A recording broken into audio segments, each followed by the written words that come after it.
ইস্তাগফারতুল্লাহ, তোমরা কোনো ভালো কাজ করলে আমি রাসূল তাৎক্ষণিক রওজা থেকে যেমন আলহামদুলিল্লাহ বলবো, তোমরা কোনো খারাপ কাজ করলে তাৎক্ষণিক আমি নবী তোমাদের গুনাহ মাফের জন্য ইস্তেগফার করব।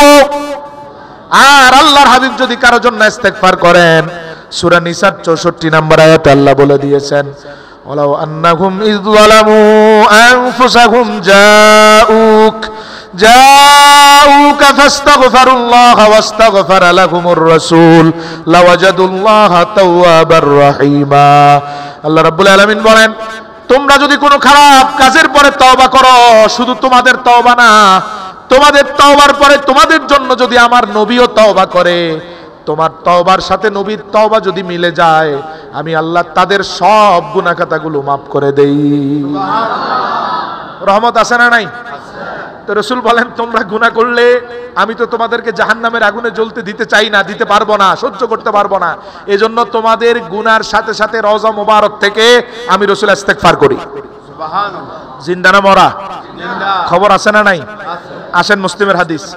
রাসূল বলেন, মান সাল্লামা আলাইয়া মাররাতান সাল্লামাল্লাহু আলাইহি আশরা মাররা, কেউ আমি নবীরে যদি একবার সালাম দেয়, আমার আল্লাহ তারে 10টা সালাম দেয়। সুবহানাল্লাহ। আরো আস্তে কোন সুবহানাল্লাহ। সালামের বিরুদ্ধে ফতোয়া আছে না নাই? আছে। ইয়া নবী সালামু আলাইকা বললে এক দলের মুখ কালো, ঠিক না ভাই? ঠিক। মুসলিমের হাদিস। আপনার বিবেক যদি সায় না দেয় আপনি কইরেন না, আমার আপত্তি নাই।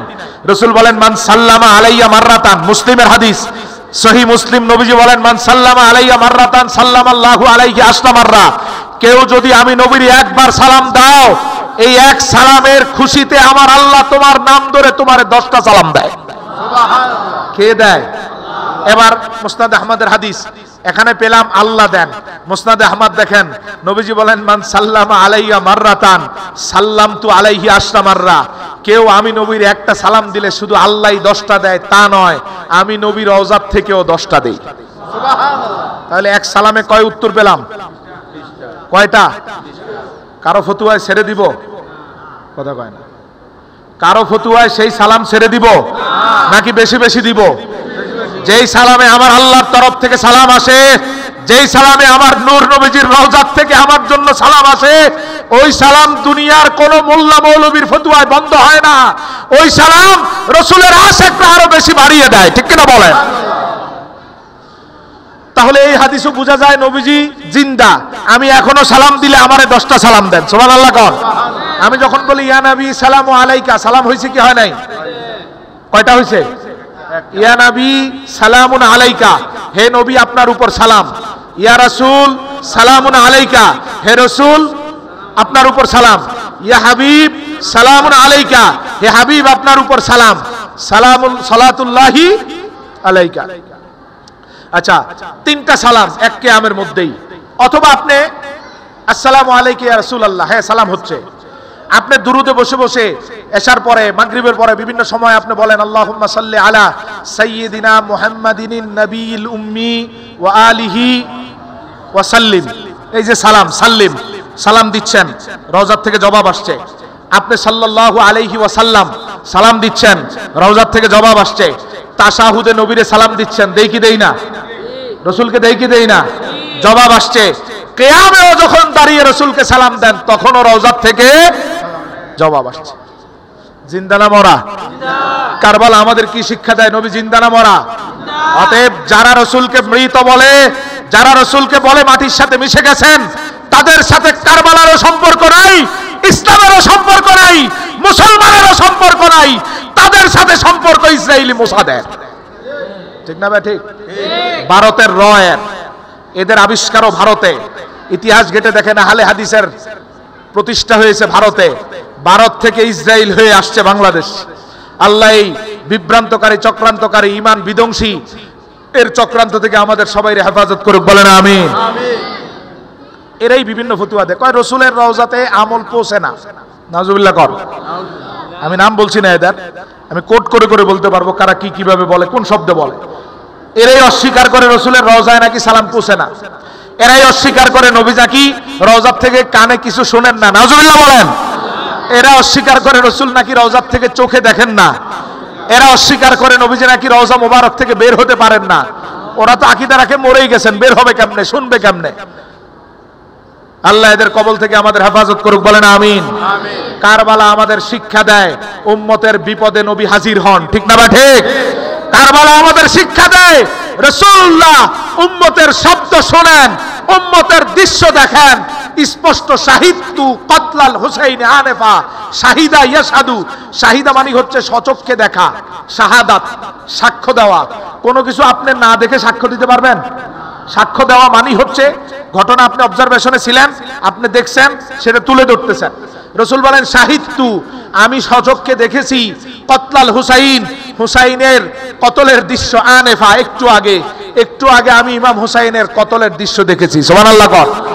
নবী দেখতে পারে কি পারে না? এটা কারবালার শিক্ষা। নবী শুনতে পারে কি পারে না? নবী আসতে পারে কি পারে না? এই শিক্ষার উপর আল্লাহ আমাদের মৃত্যু দান করুক, বলেন আমিন। হাজিরিন, আরেক পাশে আছে ইয়াজিদ, আরেক পাশে আছে কে? কথা বলেন। আরেক পাশে আছে কে? 3 বছর জীবিত ছিলেন দুনিয়াতে। এই নিকৃষ্ট পাপাচারী কুখ্যাত কাফেরটা 3 বছর জীবিত ছিল। কয় বছর? প্রথম বছর ইমাম পরিবারের 72 জন পরিবার, ইমাম পরিবার নবী পরিবারের 72 জনের রক্তের দাগ তার শরীরে, প্রথম বছর। দ্বিতীয় বছর, এবার আসেন যারা ইয়াজিদের প্রেমিক, নাউজুবিল্লাহ বলেন, ওরা অফিসিয়াল স্টেটমেন্ট দিয়ে ইয়াজিদের পক্ষে দাঁড়ায়। এই বছর দেখলাম আহলে হাদিসরা অফিসিয়াল স্টেটমেন্ট দিছে নিজের উপরে পেইডে, যে ইয়াজিদকে আমরা কোনো গালমন্দ করব না, ইয়াজিদের কোনো বাজে কথা, ইয়াজিদকে কোনো বাজে কথা বলবো না। বিশাল স্টেটমেন্ট পড়ে নিয়ে ওরা অফিসিয়ালি স্টেটমেন্ট নিয়ে ইয়াজিদের পক্ষে দাঁড়ায়।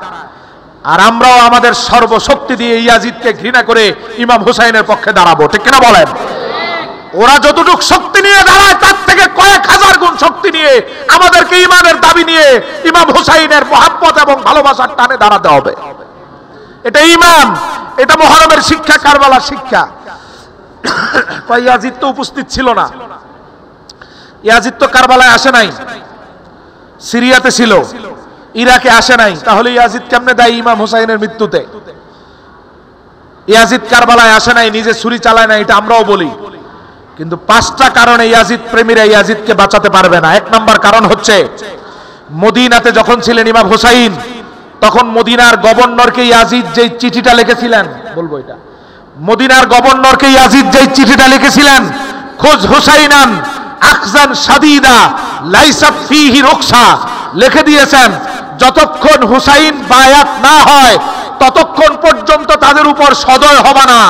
বায়াত না হলে যত কঠোর হতে হয় তত কঠোরতা দেখিয়ে বায়াত নাও। এই হুমকি প্রমাণ করে ইয়াজিদ ইমাম হুসাইনের উপর অত্যাচার করার লিখিত বৈধতা দিয়েছে, ঠিক না ব্যাটিক? বলেন, দয়া দেখিও না, আখজান শাদীদা, কঠিন ভাবে ধরো, লাইসাত ফিহি রুকসা, কোনো অনুকম্পা থাকবে না। মানে বায়াত না নিলে চূড়ান্ত পর্যায়ের নির্যাতন করে হলেও বায়াত নাও। এই জায়গায় পরোক্ষ ইয়াজিদের বিভিন্ন নির্যাতনের প্রমাণ পাওয়া যায় কি যায় না? আসেন 2 নাম্বার, হত্যার ইন্ধন দিয়ে চিঠি লেখার পরে শির মোবারক নিয়ে যখন ইয়াজিদের কাছে যাওয়া হলো, ইয়াজিদের কাছে যাওয়ার পরে যায়েদ বিন সাবিত, যায়েদ ইবনে আরকাম, 2 জন সাহাবী বর্ণনা করেন হাদিস। তারা বলেন ইয়াজিদের সামনে একটা বড় পাত্রে যখন শির মোবারক রাখা হলো, ইয়াজিদ তখন কোন বর্ণনায় লাঠি দিয়ে, কোন বর্ণনায় তার খঞ্জরে থাকা ছুরি দিয়ে ঠোঁট মোবারক এবং দাঁত মোবারকের উপর আঘাত করছিলেন, এইভাবে খুঁটিয়ে দেখছিলেন আর বিভিন্ন কবিতা পড়তেছিলেন, বিভিন্নভাবে ইমাম হুসাইন রাদিয়াল্লাহু তাআলার উপর নিন্দা করতেছিলেন। যায়েদ ইবনে সাবিত রাদিয়াল্লাহু তাআলা বলেন, আমি আর সহ্য করতে পারি নাই, দাঁড়িয়ে গেছি, দাঁড়িয়ে বলতে লাগলাম, ইয়াজিদ তোমার এই পাপিষ্ঠ কাজ বন্ধ করো, আমার উপর যা দেওয়ার দিও। আমি নিজে চোখে দেখেছি এই ঠোঁটে, এই দাঁতে, এই চেহারাতে কয়েক হাজার বার রাসূল চুমু দিয়েছেন। আমার রাসূলের লালা মোবারক এই ঠোঁটে, আমার রাসূলের লালা মোবারক এই দাঁতে, আমার রাসূলের লালা মোবারক ছাড়া চেহারায় বিটিয়ে আছে। অতএব তার চেহারাতে আঘাত করা মানে আমার রাসূলকে আঘাত করা। আচ্ছা, একটা মানুষকে মেরে ফেলা হয়েছে, মাথা আলাদা, দেহ আলাদা করে হয়েছে, তুমি যদি এখনো যদি একটু অনুকম্পা দেখাতা তাহলে তোমাকে দায় মুক্তি দেওয়ার সুযোগ ছিল। শির মুবারকের সাথে যে বেয়াদবি করে আমরা বিশ্বাস করি তার প্রত্যক্ষ পরোক্ষ আদেশেই ইমাম পরিবারের ৭২ জন মানুষকে মেরে ফেলা হয়েছে, ঠিক কিনা বলেন? আসেন এবার জীবিত ওই জায়গাতে জানাজার ব্যবস্থা করা হয় নাই। কেন জানাজার ব্যবস্থা করা হলো না? তুমি যদি দায়ী না থাকতা অন্তত শের মোবারকের জানাজার ব্যবস্থা তো করতা। জানাজা না পড়িয়ে ওনাদেরকে ফেরত দেওয়া হয়েছে, এটাও প্রমাণ করে ইয়াজিদ এই ঘটনায় দায় মুক্ত না, এই ঘটনার সাথে জড়িত। ৪ নাম্বার, জীবিত যেই সদস্য জয়নাব উম্মে কুলসুম রাদিয়াল্লাহু তাআলা আনহা, ইমাম হোসেন রাদিয়াল্লাহু তাআলার বোন এবং ইমাম হোসেন রাদিয়াল্লাহু তাআলার ছেলে, মাঝখানের যেই ওনার ৩টা ছেলের নাম তিনি রাখছেন আলী। একটা হচ্ছে আলী আকবর বড় আলী, আলী আসআদ মধ্যম আলী, আলী আসগার ছোট আলী। ৩টা ছেলের নাম বাবার নামে আলী রাখছিলেন। সুবহানাল্লাহ।